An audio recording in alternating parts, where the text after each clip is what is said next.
অতিরিক্ত গরমের কারণে বেশ কিছুদিন হলো প্রজেক্টে যাই না। তো সকালবেলা ঘুম থেকে উঠেই আমার কাজ হলো ছাদ বাগানে যাওয়া। ছাদ বাগানে যেয়ে গাছে পানি দিই, একটু হাঁটাহাঁটি করি। তো আমার ছাদ বাগানে অলরেডি আম পাকতে শুরু করেছে। এটা জানি না কি ব্যানানা ম্যাঙ্গো হবে সম্ভবত। এটা এর আগেও একটা পাকা পেয়েছিলাম, আজকে সকালেও একটা পেলাম। এটা সৃষ্টিকর্তা প্রদত্ত একটা নিয়ামত আমি মনে করি। যদিও ছাদ বাগানে খুব কমই হয় আম, তারপরেও ছোটোবেলার একটা মানে স্মৃতি বিজড়িত যে সকালবেলা ঘুম থেকে উঠেই আম কুড়ানোর একটা যে রোমাঞ্চ, সেটা অনুভব করি আর কি।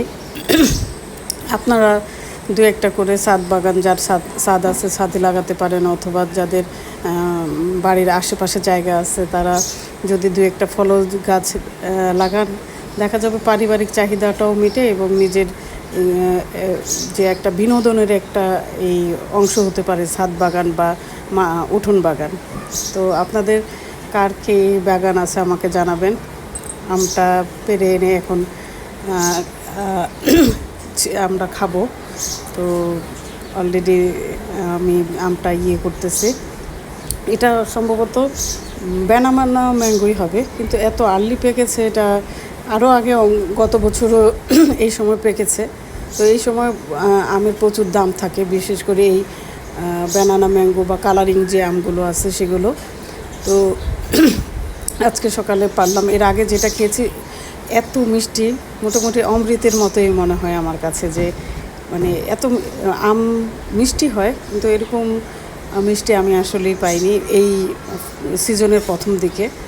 তো আপনাদের কার কি ফলজ গাছ আছে আমাকে কমেন্টসে জানাবেন।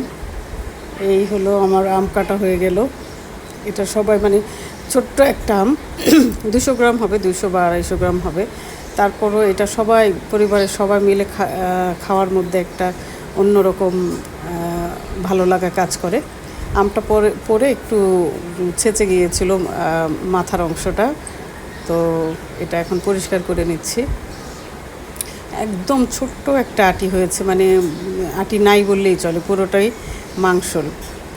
তো এই আমার কাটা বা পরিষ্কার করা মোটামুটি শেষ হয়ে গেল। এই যে দেখেন আমি আটিটা একদম ছোট, আটিটা খুবই পাতলা, মানে দেশি আম না তো এগুলো আসলে বাইরের থেকে আনা ব্যানানা ম্যাঙ্গো, তারপরে আপনার সূর্য ডিম, তারপর অনেক জাতের আম আছে, যেটা G9, এগুলো সব আসলে বাইরে থেকে আনা। আমাদের অনেক বড় বড় উদ্যোক্তারা আছে যারা ব্যক্তিগত পর্যায়ে এগুলো সায়ন বা বিভিন্ন দেশ থেকে এগুলো